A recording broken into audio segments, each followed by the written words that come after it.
So far, Portland police have told us little information about the circumstances on what unfolded here. They have told us that a man was killed, and at this point, they do not have anyone in custody. Meanwhile, friends of the victim have now set up a memorial on the sidewalk here to remember him.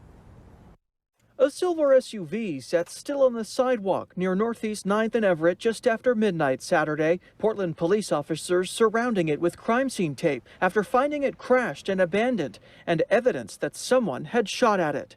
Investigators later learning a victim had been taken by friends to the hospital where he was pronounced dead. Police now naming him as 23-year-old Sean Keeleher.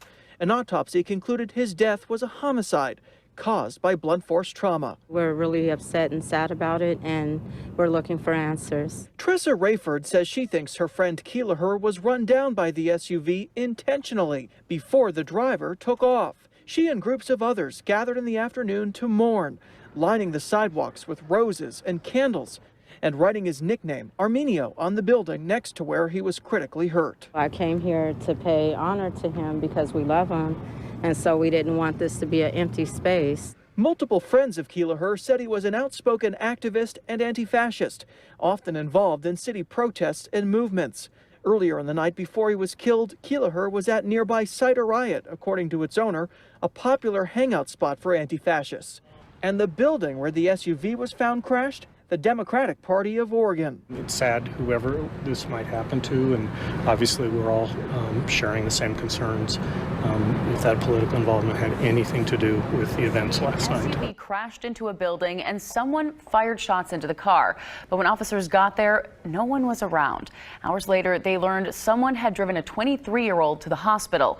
He has since died, and that victim was a well-known Portland activist. KGW's Art Edwards has our story.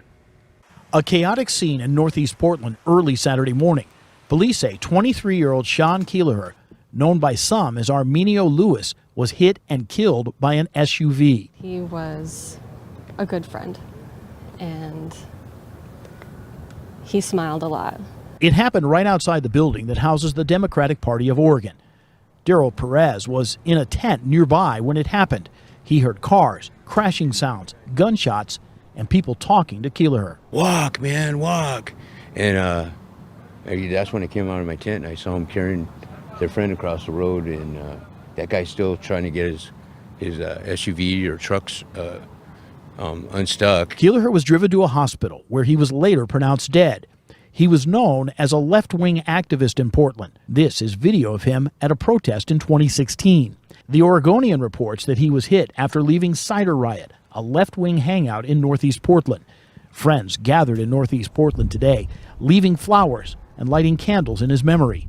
For friends, this is devastating. He was a very dedicated member of his community. He was always there for you if you needed help. Thanks to Art Edwards for that report. Now, we did mention reports that Keeleher was leaving Cider Riot. That was the scene of a violent brawl between left and right-wing activists back in May. On Twitter last night, Rose City Antifa tweeted that they do not believe Keeleher's death was related to far-right activity. As police continue their investigation, people online are reacting to the news of Keeleher's death. Rose City Antifa sent out this tweet earlier offering condolences and added they do not believe this was related to any kind of fascist activity. And Portland Mayor Ted Wheeler also tweeted about Keeleher's death, saying, quote, "This is alarming and heartbreaking. Our deepest sympathies go out to family and friends of the victim," end quote. Daryl Perez says he heard the tragic series of events from his tent, just a half a block from where a memorial now grows to remember homicide victim Sean Keeleher. I heard cars roaring, I heard arguing, I heard a little bit of slapping around, and then telling the guy to go home, and just multiple voices, probably about 4 or 5. Daryl says he heard something that sounded like a collision, arguing, and gunfire. With a gun, just pow, pow, pow, pow. Daryl came out of his tent and saw that an SUV had taken out a tree and was stuck. Big boom, collision, and then he backed up and did it again, and he hit a tree over there, and it did something to his transmission. He was stuck there, revving it, trying to get unstuck. Meantime, Sean was in bad shape, his friends trying to get him to the hospital. He was lifeless when his friends were, it was difficult for him. They were trying to get, vocally just, walk, man, walk, damn it, and trying to get him to get up. Those who came to leave flowers say Sean was an advocate for social justice. He just was, very dedicated to his community and, a very solid friend. His nickname was Armenio, the phrase "rest in power" written next to it on the wall. He was always challenging old lines of thought and trying to be a bigger person. And I really appreciated how much he put himself on the line for other people. We loved him, and we are all really shaken, but we are going to come together because that's what we're all about.